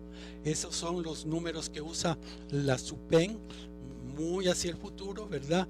Que muestran que, por ejemplo, la esperanza de vida a la edad 60 va a aumentar sustancialmente. Si la esperanza de vida después de pensionarse en el futuro va a seguir aumentando, cuando hay más esperanza de vida, los ahorros que uno tenía le va a alcanzar para una pensión más chica, ¿verdad? Bueno, y qué importante con lo que decían nuestros invitados hace un momento, que lo importante es cuánto voy a recibir cuando me pensione y por cuánto tiempo, ¿verdad? Exacto. Y si está aumentando lo que voy a vivir, entonces si me pensiono muy temprano, eso que voy a recibir se va a reducir, ¿verdad? Entonces la edad al pensionarse debería ser muy flexible y deberíamos tener presente esa situación a futuro, ¿verdad? Entonces eso en cuanto a las pensiones de capitalización. La siguiente, por favor. Ahora, una situación que se está dando, ¿no?, es que la rapidez con que estamos envejeciendo y el significado de la edad está cambiando mucho en las últimas décadas, ¿verdad? Está el aforismo de que la edad 70 en la actualidad es la nueva edad 60 de antaño. Eso se puede demostrar con números, como en la gráfica de la izquierda de la presentación. No voy a entrar en detalles, simplemente basta decir que la probabilidad de morir que tenía la gente en la década de los 50 a la edad 60 es ahora la probabilidad que tiene la gente a edad 71. Es decir, sí, los 70 son los antiguos 60. Pero también está la experiencia diaria de mirar alrededor. Por ejemplo, hace poco circuló este meme que proponían que el chocolate Abuelita, un chocolate mexicano, cambie su imagen, que era la de la actriz Sara García desde 1973, cuando tenía 61 años, por la imagen de Maribel Guardia, ¿verdad? Ustedes lo ven ahí en la presentación, y esto ilustra cómo ha cambiado el significado de la edad, ¿verdad? Mientras que la edad a pensionarse está más o menos fija, ¿verdad? La siguiente. Pasemos a hablar de los sistemas de reparto. Con frecuencia se habla de que los sistemas de reparto son solidarios, ¿verdad? Sistemas de reparto significa que lo que se paga de pensiones es aportado por los contemporáneos, ¿verdad? Las personas jóvenes pagan las pensiones de las personas mayores todo al mismo tiempo. El IBM va a llegar a esa situación cuando se coma el fondo de reserva, ¿verdad? Va a ser un sistema de reparto 100%. Las pensiones con cargo al presupuesto del gobierno son sistemas de reparto, ¿verdad? Más que de solidaridad, estos son sistemas de transferencias intergeneracionales, transferencias de los jóvenes hacia las personas de mayor edad. Debería pensarse también en la equidad generacional, ¿verdad? Porque cuando los jóvenes hacen esas transferencias, esperan que cuando ellos lleguen a viejo también tengan algo con que pensionarse. Estamos claros de que esto no tiene ninguna relación con lo que vimos ahora hace un momento, con el ROP, ¿verdad? Exactamente, ninguna relación. El envejecimiento biológico que acabamos de hablar, lo único que influye en estas pensiones de reparto es en que debería determinar la edad de retiro, ¿verdad? Y nada más. Que aumente la esperanza de vida, etcétera, no afecta para nada a las pensiones de reparto. Lo que les afecta es el envejecimiento demográfico, que determina el número o la masa de aportantes por un lado, o sea, la población a mitad de la pirámide de edades, y el número de receptores por el otro, ¿verdad? Y estos números son resultados de la trayectoria de la fecundidad en el pasado. Y al respecto, Costa Rica viene bajando la fecundidad desde hace 70 años y en las últimas décadas ha acelerado mucho ese proceso, de modo que ya por 2 años seguidos ha llegado a lo que conocemos como el nivel de ultra baja fecundidad, de 1,3 hijos por mujer, que son de las fecundidades más bajas del mundo, ¿verdad? ¿En cuáles años, don Luis? Esto ya es en el 2021 y en el 2022 se llegó a ese nivel de fecundidad. Y esto destrozó las proyecciones de población que se tenía, porque jamás se esperaba que nunca Costa Rica iba a llegar a eso. Y ya estamos ahí, ¿verdad? Para lo que sigue, yo he preparado unas nuevas proyecciones con 2 escenarios, uno suponiendo que la fecundidad seguirá en 1,3 hijos y otro que se recuperará a 2 hijos. Y aquí presento las pirámides de población, que es el rostro del envejecimiento demográfico, ¿verdad? Tenemos ahí la pirámide de hace 50 años, la de 1975, a la izquierda, una pirámide joven con cerca de la mitad de población menor de edad de 18 años. A ver, no sé si es correcto decir esto, pero nuestro sistema de pensión de reparto está basado en eso. Sí, allí fue en esa época en que se recetaban las pensiones de lujo, etcétera, porque se podía hacer eso, ya que en la mitad de la pirámide los aportantes eran como 10, 12 veces más numerosos que las personas que estaban recibiendo, ¿verdad? Ahora estamos en una pirámide transicional, la que del es el medio, gráfico del centro. Que es el gráfico del centro, ¿verdad? En que se ha abultado el centro de la pirámide, ¿verdad? Hay un 66% de la población allí en el centro, y también ha aumentado la cantidad de adultos mayores, ¿verdad? Y por último tenemos la situación que ya no puede llamarse de una pirámide para el año 2075, ¿verdad? Eso más bien parece una explosión nuclear, ¿verdad? El hongo atómico que, de darse, puede causar estragos enormes en el sistema de repartos, ¿verdad? Por si teníamos dudas de que fuera algo apocalíptico, ¿verdad? Exactamente. Claro, esa pirámide entre comillas, es la que corresponde al escenario de fecundidad de 1,3 hijos. Pues, es decir, si seguimos tal y como resultó en el 21 y el 22. Exacto. O más específicamente, si las niñas que nacieron en el 2000, que ahora tienen 23 años de edad y que han reducido mucho su fecundidad, también siguen reduciendo en las otras edades, ¿verdad? Porque si ellas recuperan su fecundidad y lo que estaban haciendo era posponiendo los hijos, entonces tendríamos que ir al otro escenario, al de los 2 hijos. Entonces estamos aquí con el escenario de 1,33 hijos, en el que en números redondos el número de la cantidad de personas a mitad de la pirámide es parecido a la cantidad de personas que están arriba, ¿verdad? La siguiente. Esto se ve con más detalle en estas 2 gráficas, ¿verdad? Lo importante de la gráfica de la izquierda es que se incluye en la parte baja la evolución de la población adulta mayor, en el color naranja, población de 65 años y más. Esa proyección es muy segura porque ya los adultos mayores de los próximos 65 años ya nacieron. No les afecta para nada, ni hay que hacer ninguna suposición de la fecundidad, ¿verdad?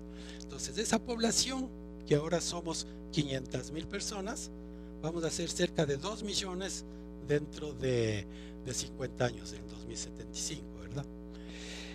Más arriba está la población que aporta las pensiones para la población de abajo de la gráfica, ¿verdad? La población de 18 a 64 años de edad, que creció en los últimos 50 años de 1 millón a 3 millones y medio, va a crecer un poquito más en los próximos 20 años, muy poquito, unos 200,000 personas más, y después va a caer en picada, ¿verdad? En los 2 escenarios de fecundidad. En el escenario más duro, de fecundidad muy baja, el país perderá 1,5 millones de personas en edad de trabajar en 30 años, ¿verdad? Del 2040 y algo hasta el 2065. Bueno, es un asunto interesante porque aquí veo a don Roger poniendo mucha atención y sí creo que anota como la seriedad del asunto, porque entonces aquí si nos reduce severamente esa edad, esas personas en edades de trabajar, pues también se van a reducir los aportantes, aunque sea en régimen de capitalización. Tal vez tres comentarios a lo que dice don Luis, que me parece sumamente importante y preocupante en el siguiente sentido. Antes de la pandemia y de la crisis del 2022, la discusión que existía en este país sobre los sistemas de pensiones era la discusión sobre la sostenibilidad del régimen de invalidez, vejez y muerte. Sí. Y recordémonos, devolvámonos unos años atrás, se vino la pandemia, después se vino el 22, no es que no había discusión sobre el ROP, por supuesto que sí ha habido siempre, digamos, temas de que devuelvan el ROP y esas cosas, pero la principal discusión era la sostenibilidad del régimen de invalidez, vejez y muerte, y ustedes recordarán toda aquella discusión de que si los estudios actuariales realmente reflejaban o no reflejaban la realidad de IBM, en este caso en particular. Incluso las reformas que ahora se aprobaron, y yo creo que esa discusión, yo sé que aquí está doña Rocío, don Edgar y otros que han estado muy abiertamente en ese tipo de debate, la reforma que se generó recientemente lo que hace es modificar algunos puntos críticos del régimen de invalidez, vejez y muerte, como que la reserva no se acaba en el 37, sino que se prolonga un tiempo adicional y el tema de la cobertura de las pensiones que van a dar en estos momentos IBM. Eso es lo que hace. Y ya hay discusión sobre si eso es sostenible, ¿verdad?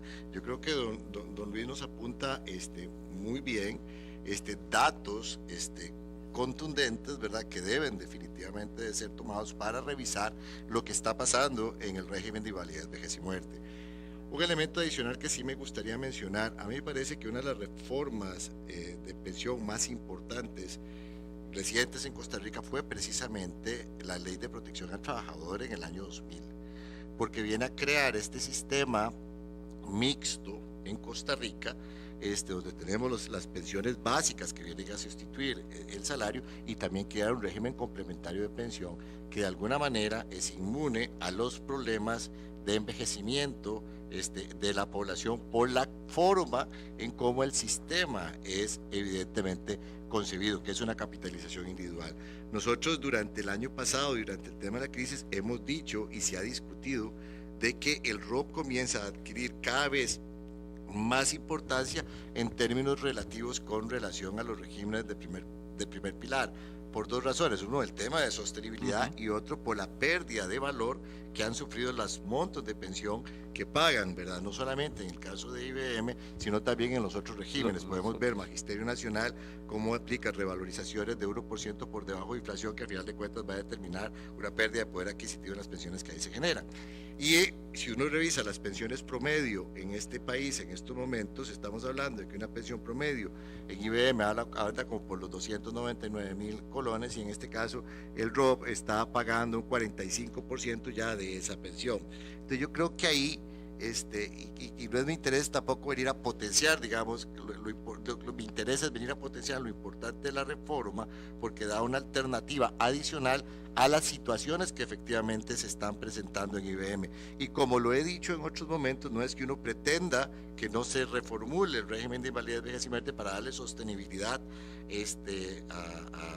a la población en el futuro, sino que tenemos que tener claridad de que estas cosas se generen. Y tal vez nada más para poner en contexto de qué es lo que estamos hablando, yo estaba revisando unos datos que sacó, creo que el observatorio de la UCR o alguno de estos, digamos, en relación al tema de las pensiones.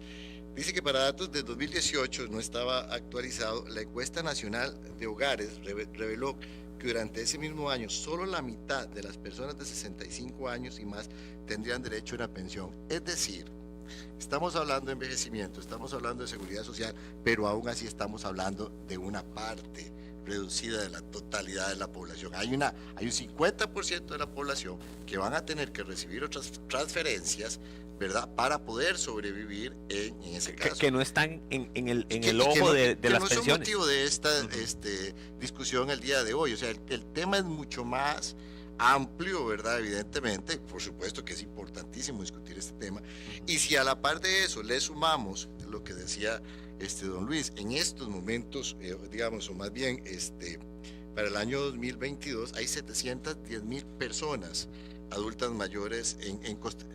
Está malo. Bueno, ese es el dato ahí que dice, bueno, lo que quiero decir con eso es que lo que me llamó la atención, y le puedo dar la fuente, digamos, lo que me llamó la atención del tema es que la mayor parte de esas personas están en condición de pobreza o pobreza extrema, según lo que, digamos, se decía en este caso de la información que se quería. Ahí ya casi volvemos a donde estábamos, pero el asunto es que está pasando ahora, ¿verdad? Es lo que está pasando ahora, que es lo que nos viene a decir don Luis del envejecimiento y la tasa de fecundidad. Está pasando en este momento, ¿verdad? Creo que usted, don Roel, lo subraya ahí de que es lo que nos va a pasar, ¿verdad? No sé, quedaban creo que pocas filminas. Si quiere, una más. Si quiere, vamos a terminar con eso. En esta misma filmina, en la parte de la derecha, está representado el índice más importante de la demografía para las pensiones, que es el cociente o la razón de soporte demográfico. ¿Cuántos aportantes potenciales hay por cada pensionado potencial? O simplemente la división de la población de 18 a 65 años dividido entre la población.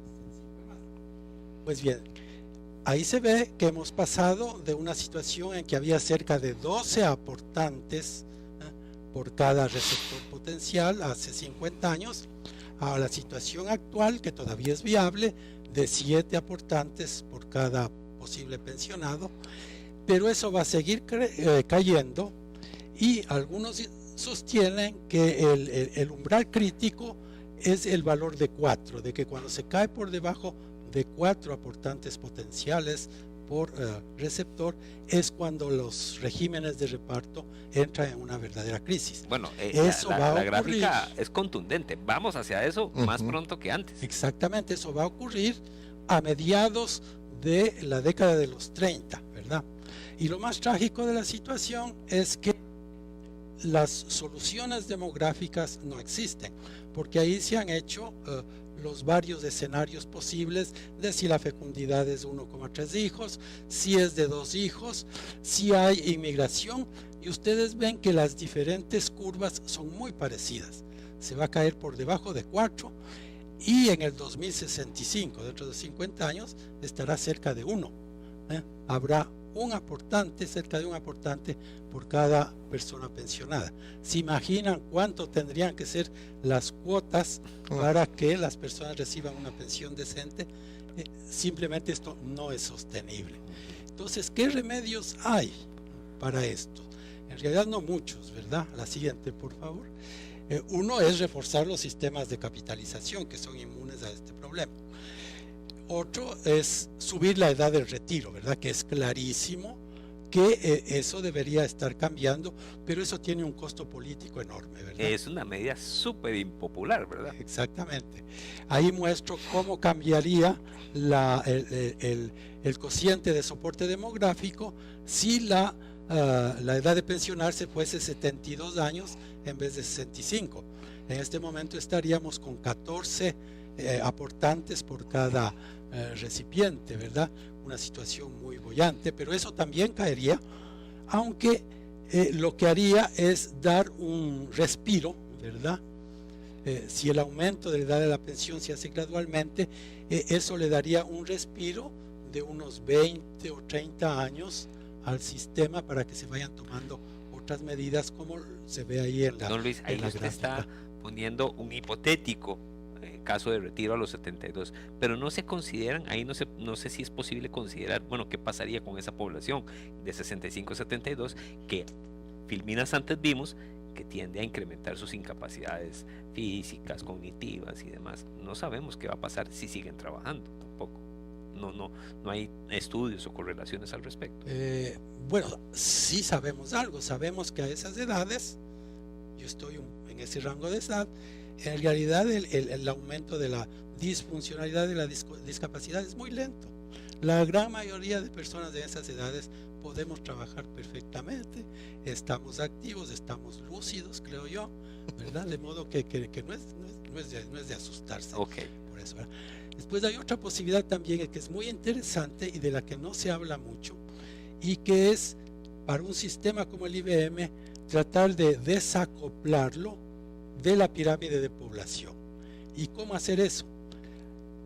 Hacer que los aportes al sistema no vengan de la cantidad de población en el centro de la pirámide, que sabemos que se va a reducir notablemente, sino que venga de fondos independientes a la cantidad de población y a la pirámide de población.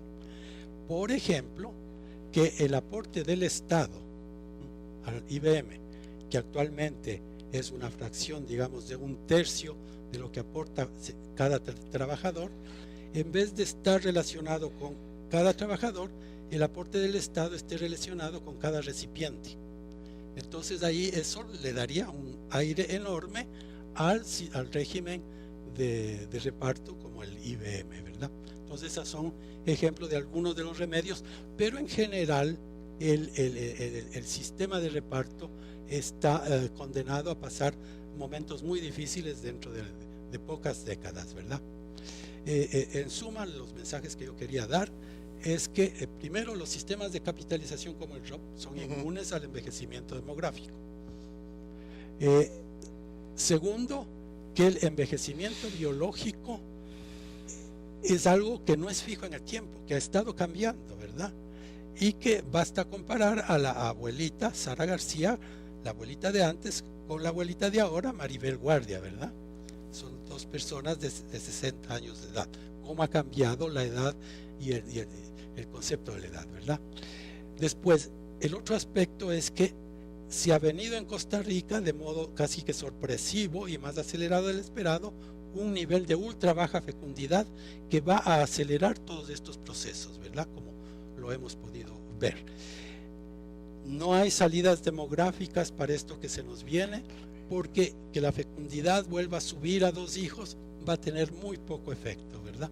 Lo mismo que tengamos una robusta inmigración de, digamos, 10,000 personas cada año, mejora ligeramente la razón de soporte demográfico, ¿verdad? Pero no es una solución. Y necesariamente hay que buscar otros medios. Uno, flexibilizar, aumentar la edad de retiro, y otro es esto de desacoplar los aportes de la pirámide de población, ¿verdad? Y que sean, como usted dijo, por recipiente, algo. Ese es un ejemplo. Ajá, ¿verdad? Que sean fijos, por ejemplo. Sí, que por cada recipiente 2/3 lo paguen los aportes y 1/3 lo pague el Estado, del mismo modo que ahora es al revés, el Estado paga 1/3 de los aportes y los otros 2/3 lo pagan la empresa y el trabajador.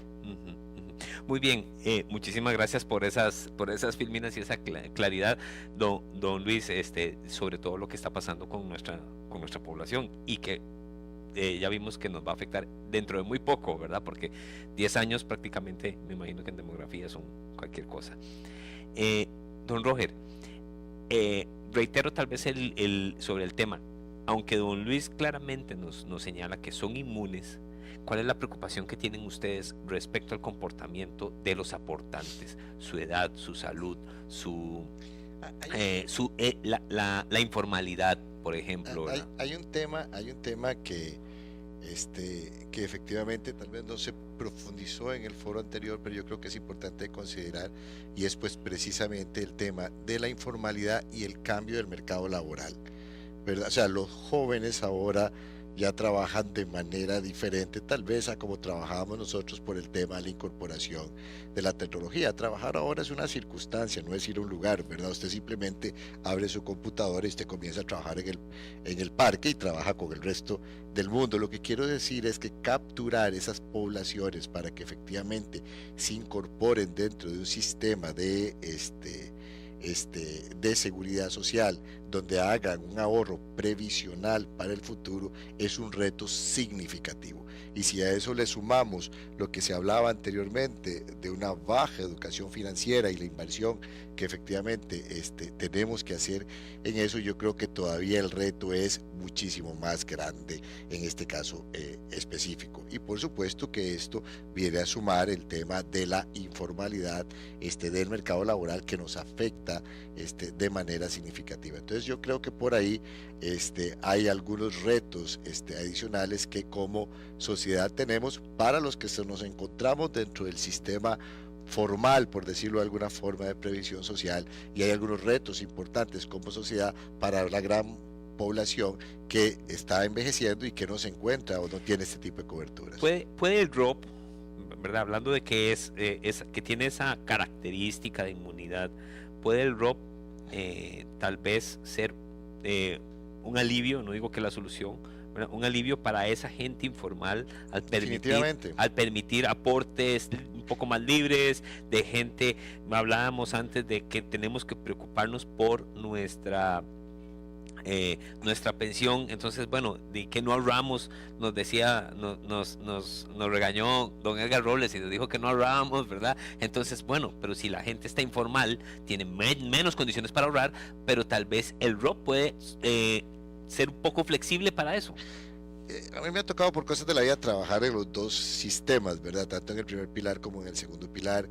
Y yo creo que el ROP se constituye en estos momentos como el pilar fundamental, o uno de los pilares fundamentales de la seguridad social costarricense, y definitivamente hay que fortalecer los sistemas de capitalización, no solamente en el ROP, sino también en el tema de que enseñarle a la gente a que el ahorro funciona y que el ahorro de largo plazo funciona más, porque no solamente estás ahorrando, sino tenés un interés compuesto que se va capitalizando año con año, entonces la plata va creciendo de manera importante y significativa con relación al ahorro. El esfuerzo para lograr capturar, digamos, a toda esta población joven o no tan joven en planes voluntarios, en sistemas voluntarios de pensiones o en aportes extraordinarios para el ROP es determinante para aliviar o para garantizar una mejor calidad de vida de la gente cuando llegue a retirarse, dadas estas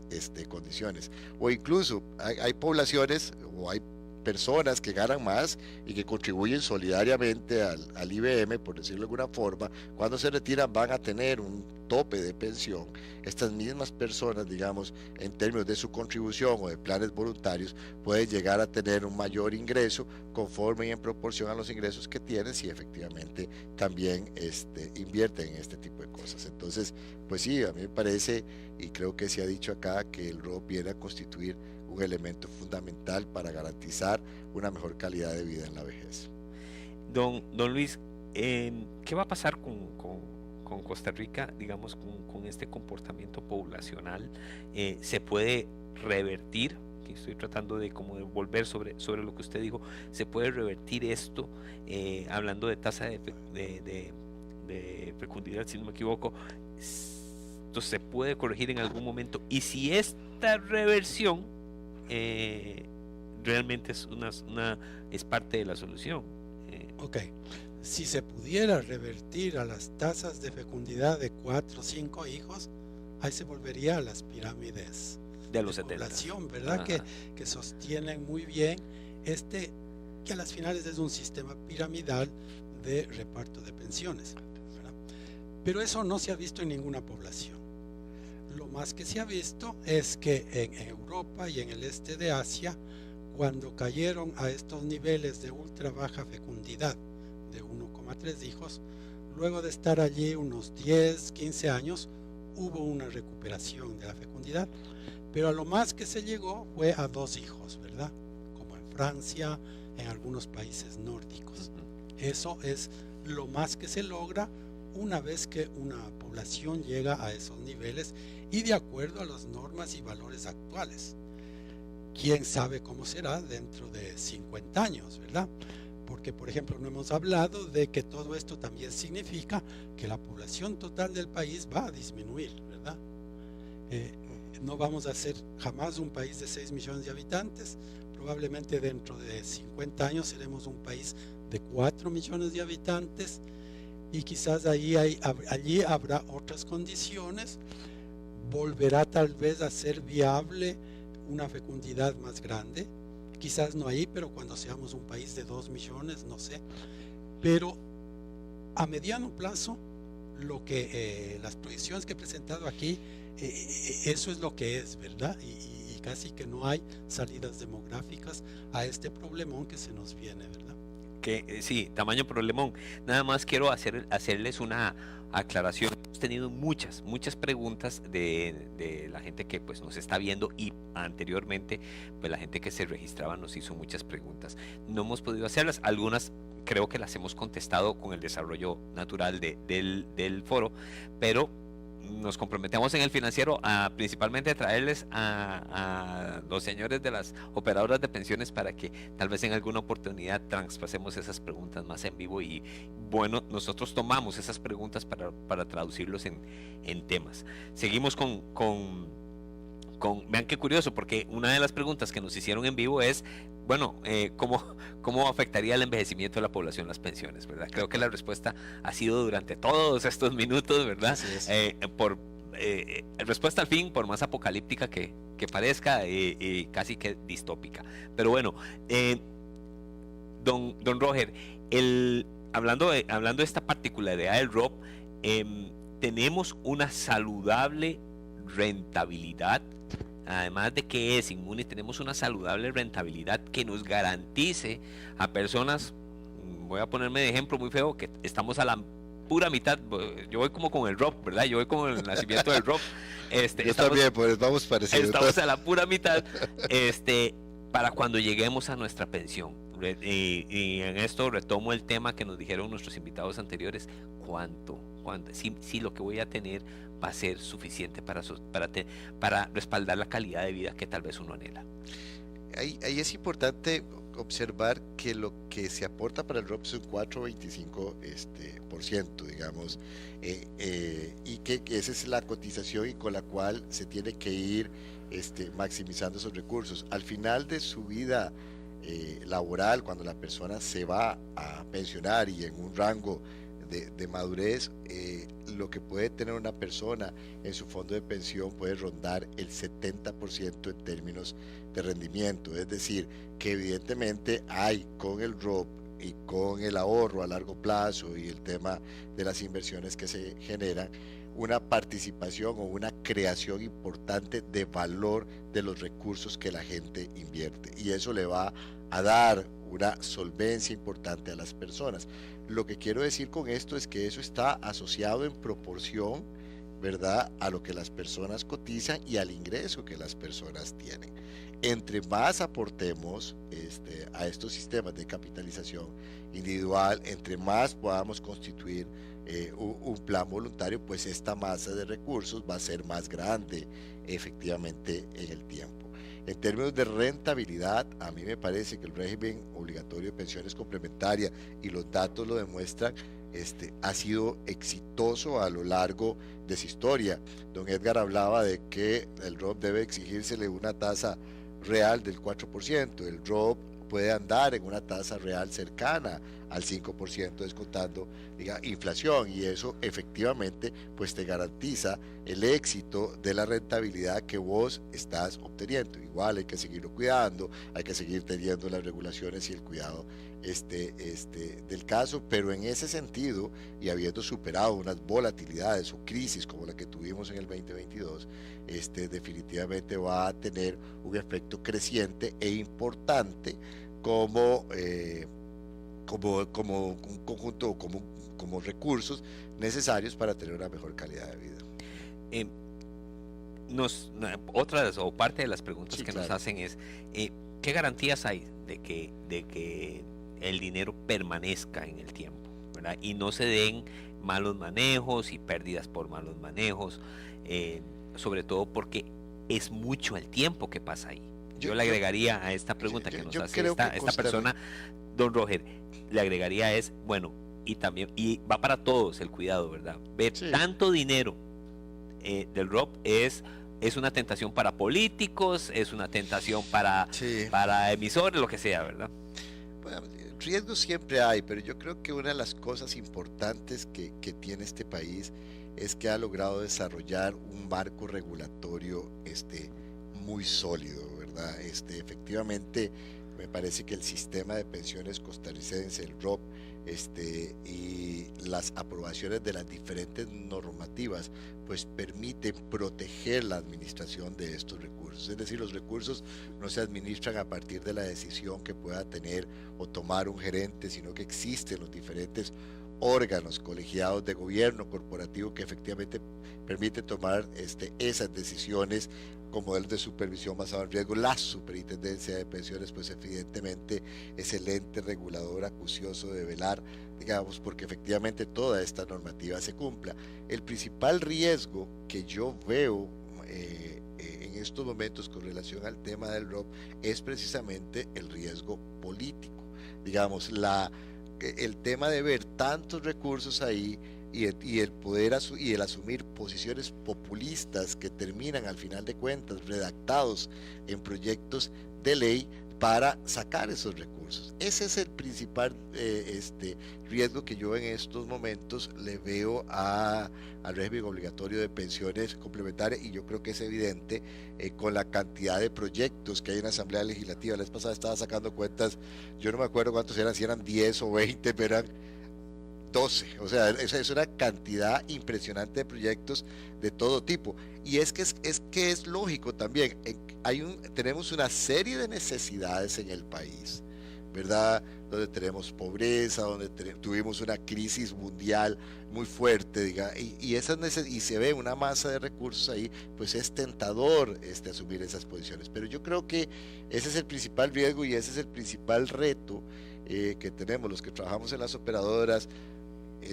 Doña Rocío, que está en la regulación en estos momentos, referentes como don Edgar y otro montón de gente que efectivamente se trabaja aquí, los medios de comunicación como ustedes que organizan estos eventos para tratar de dar a conocer cómo funciona desde la técnica y lo importante de este tipo de ahorro previsional. Don Luis, hay una pregunta aquí que está bien interesante. Dice: tengo 54 años, a mi edad ¿vale la pena adquirir un fondo de pensión o es mejor seguir manteniendo ahorros en CDP u otro tipo de inversiones? Obviamente usted no es, su especialidad no es financiera, pero ¿qué le contestaríamos a estas personas que tal vez están más cerca de pensionarse que en comparación con otros sobre, bueno, ahorro para mi pensión o no? Es desde el punto de vista demográfico, desde el punto de vista de una persona, es un buen negocio, ¿no? Sí. Bueno, primero yo le diría que no se atenga al IBM, ¿verdad?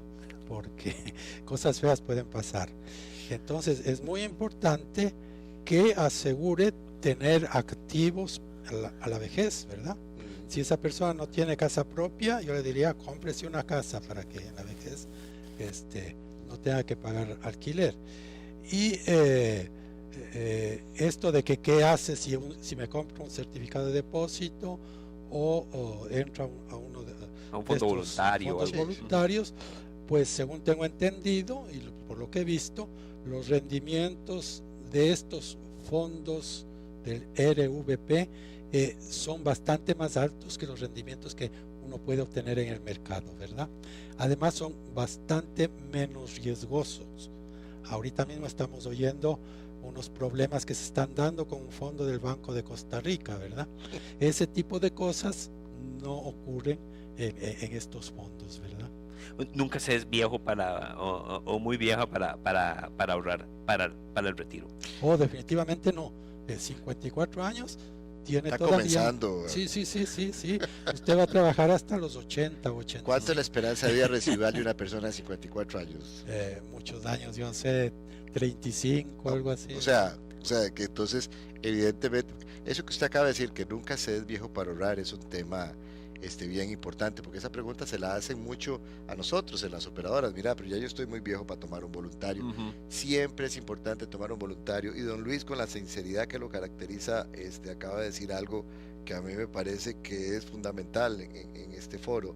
No se atenga a IBM. En realidad yo creo que es importante proteger la seguridad social, los sistemas de pensiones en este país, pero uno también tiene que hacer un esfuerzo de construcción de ese capital para la jubilación.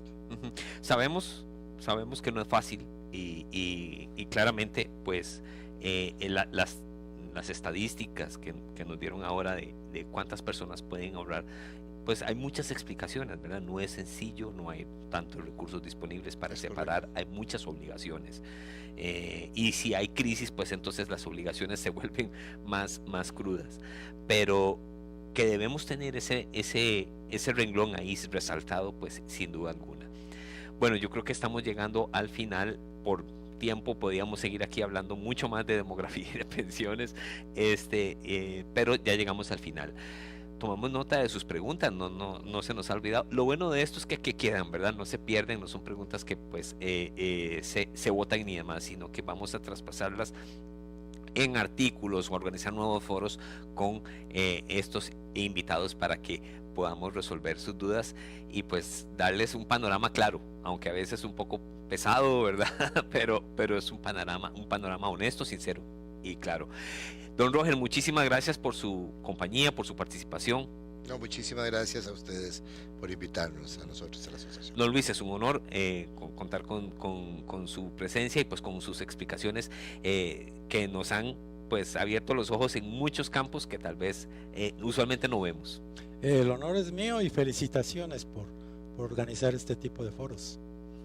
Muy bien, muchísimas gracias pues a ustedes que nos han observado y pues que pudieron participar de este foro. Las gracias también para nuestros invitados y pues desde el financiero también queremos agradecer a la participación de nuestro patrocinador, la operadora de pensiones Vida Plena, que pues hizo posible este foro.